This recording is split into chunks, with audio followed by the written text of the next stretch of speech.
It's a 100. It's too old, but it's beautiful. The chip's really nice. You always do Nikon?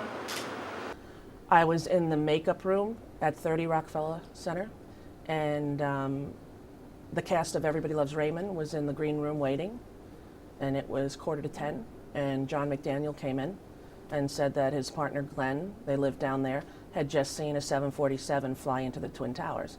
And I turned on the Today Show and I said, "You're wrong.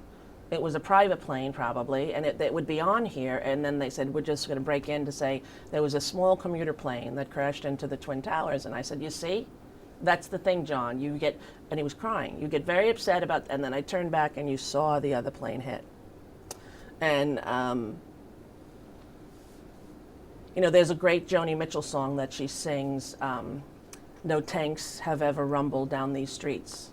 No grown-up scary man has ever frightened me," right?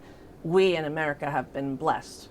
We've never seen war on our own soil, unless you count Hawaii, but I'm saying continental United States. And it was a day that I think changed the world. And I remember a level of fear or numbness. I went downstairs, there were a lot of pregnant people on our staff, I was like, "Everyone who can't get out of New York, please go up to my townhouse." And I went to get my son from school.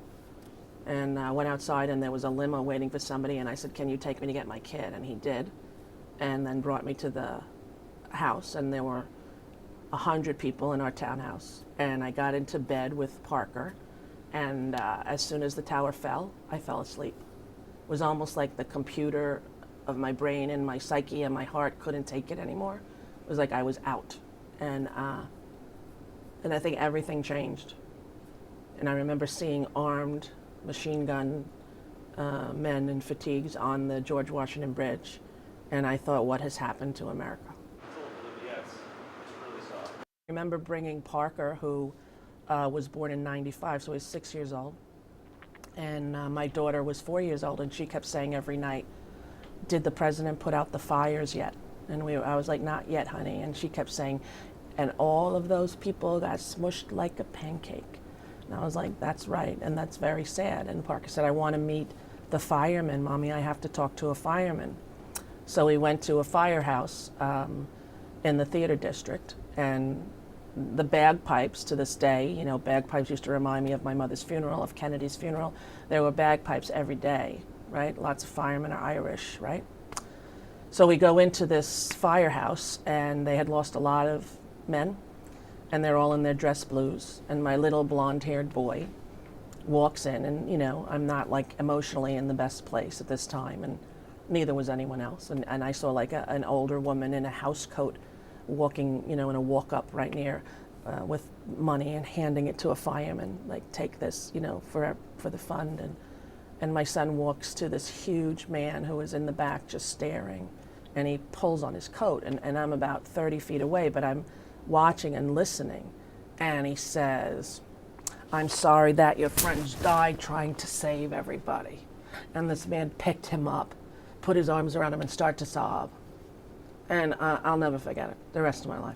Like, it was just like a moment of pure grace that you see a little child who doesn't quite understand, you know, being able to help this guy who was suffering so much.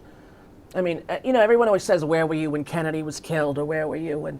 But, you know, if you were in New York City that day, it's a wound that is still so easily opened. Just even now, right? You know, who the hell thought that's where you were going with the one last question? I thought for sure it's going to be about Donald Trump. But that I can instantly be back there. I instantly remember it, and everybody saying, "Oh, you know," everybody panics, right? Everyone says they're hitting the buildings that are the landmark buildings. They're going to hit 30 Rock. They're going to hit, right? This was the buzz in the building. And then fear became a tool to be used to, you know, control and manipulate everyone, and it became very, very messy for us as a world, for us as a race of humans. We kind of fell prey to fear in a way that other countries have had to live with constantly, right? So are